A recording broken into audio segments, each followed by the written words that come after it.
I'm Alan Ross. I'm the managing editor of APC Technologies, and we are here at the NETA, the International Electrical Testing Association, their 2023 Power Tech Conference, doing interviews.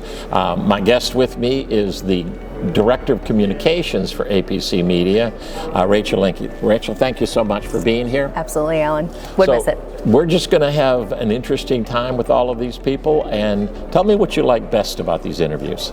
The best part about these interviews, I feel like, is that it really brings about a lot of great thought leadership, and I really just love how you make everybody feel so comfortable, Alan. You really try to get people to just be comfortable and in their own skin, and then so much great information comes out of it. So let's see if we made people in the next interview comfortable. Enjoy.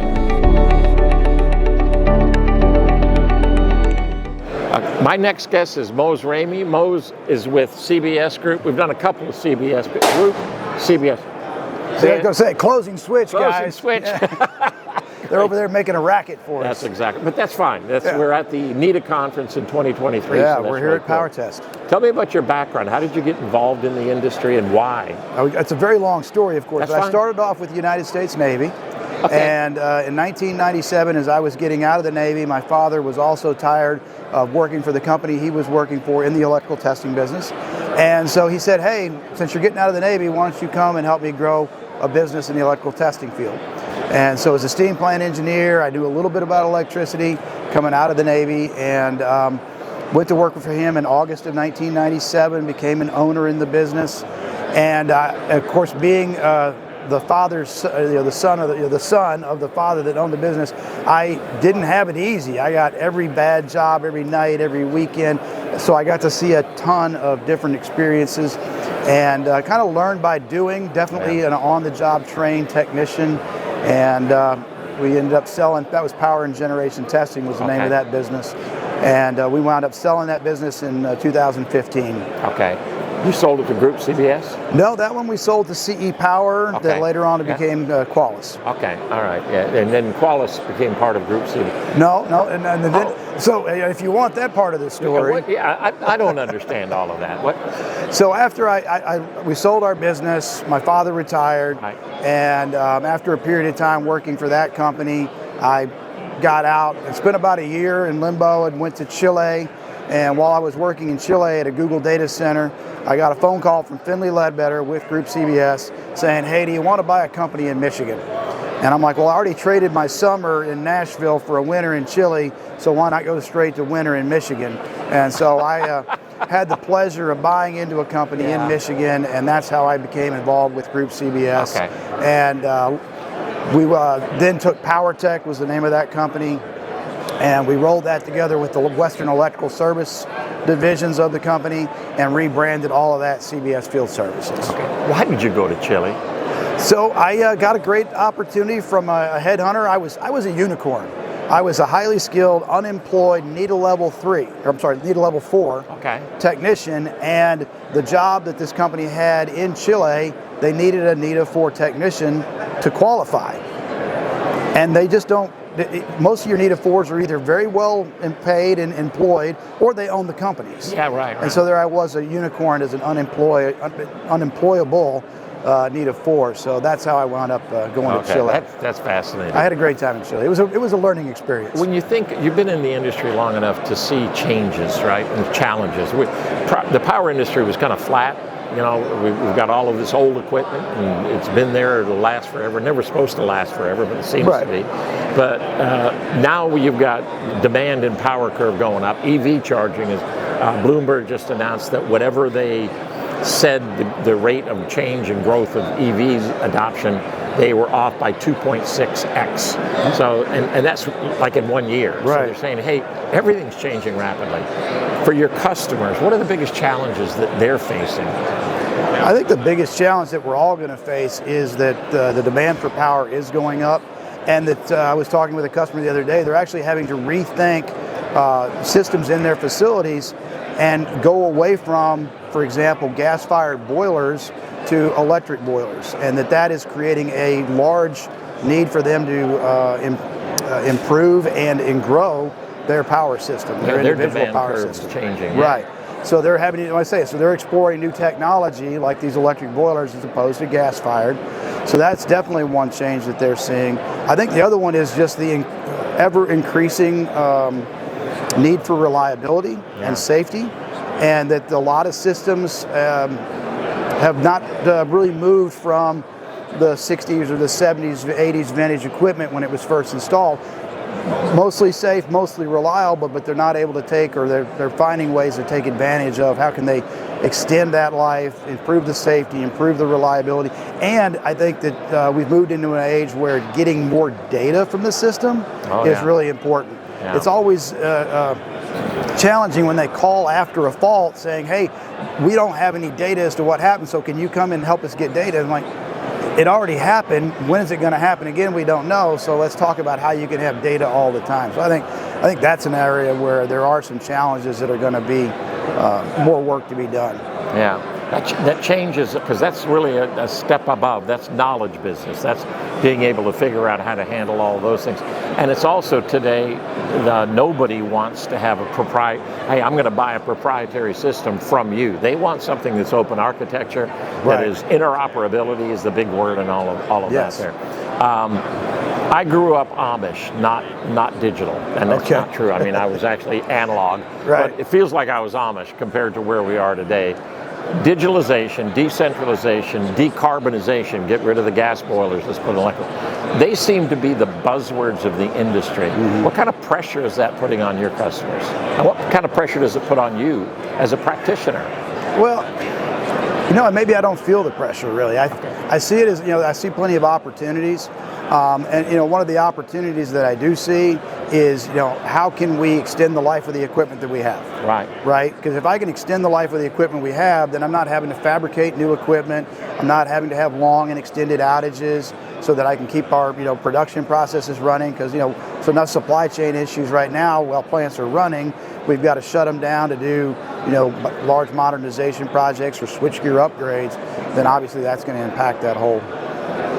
NETA has just announced, or they're working on the apprenticeship program. Yes. Have you been involved in any way with that? I have sat in on the committee, and have helped Steve review the parameters and the hours of the different requirements. What does that mean for the industry? What does it mean for NETA? I think it means that it's becoming more formalized, and that the kind of that official Department of Labor recognized program is going to bring even more credibility to, I think, an organization that's got a lot of credibility, because now we actually have a 4-year apprenticeship program that's tracked, that you can track and document. When I came into it, we didn't have that 4-year apprenticeship. My 4 years was not well documented, right? But ultimately, you take and pass the NETA exam, and that's where we got our credibility. But for these men and women that are going to go through that apprentice program, they'll have even more credibility, and in theory, even a more well-rounded and I guess an education with fewer holes. I'm sure that there were gaping holes in my education from, for example, like motors. We didn't work on a lot of motors, and that was definitely a hole in my experience, where they say those that are going through the apprenticeship won't have that hole. They may not be as experienced as a guy that works on them all the time, but they're definitely going to be in a position, in a situation where they'll have learned more. There's a leadership, or there's a track within a lot of companies, like the company that you started and the companies that are here, that is a growth track. You come in and you're a technician and you do that. You hear technicians getting a double E degree and then they're moving into management or moving other things, leadership. It seems to be a very open career track that people can come into, and advance kind of wherever they want to advance. If they want to keep doing the same thing over and over again, they can. But if they also want to grow and grow in their career, that's kind of what the NETA companies offer them, correct? It is. I mean, and you're right. There are a lot of pathways to go.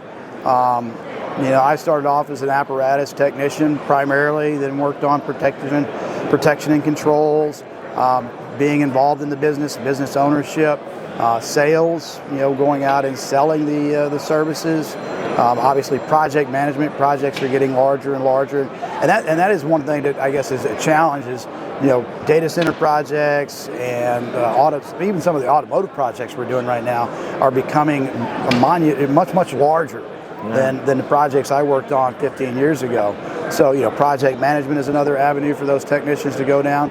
But I always think it's a danger, I think we have to be careful that we don't take some of our best technicians and then just make them a manager, because being a great technician, right? A great technician does not always make a great manager. And I always really like, and a lot of people that I've hired over the years don't really understand that I'm kind of like the Marine Corps. Everybody's a rifle carrier first. Yeah. Don't tell me, I'm in sales, I can't go out and help clean breakers. No, when it's an all hands on deck evolution for a shutdown, everybody needs to jump in, and I like the technicians that are willing to do whatever it takes to, once again, complete a turnaround, improve the safety and reliability of the power system. And I like to hear, no, that's not my job. Yeah. I retired as the president of the Electric Power Reliability Alliance. Okay. I wish I had named it the Electric Power Reliability and Safety Alliance because they were inextricably linked. Yes. A safe facility ought to be a reliable one, and a reliable one will be a safe one if you put the two together. Last question. We're on an elevator, 22nd floor. Tell me why I ought to do business with Group CBS, or you're part of Group CBS. Yeah. So Group CBS has tremendous resources. And I know a lot of other companies do as well, but just the ability to draw from our 1 million square feet of warehouse, of circuit breakers, of parts, but it's also the knowledge that's helped assemble all that equipment.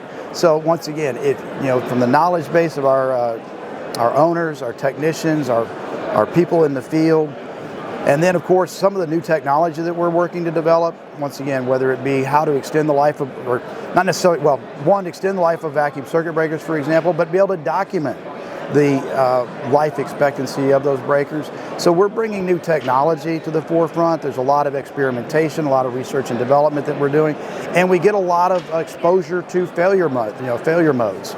So we're able to investigate those and help head them off. So we're working to be on the forefront of developing technology that can help extend the life of equipment.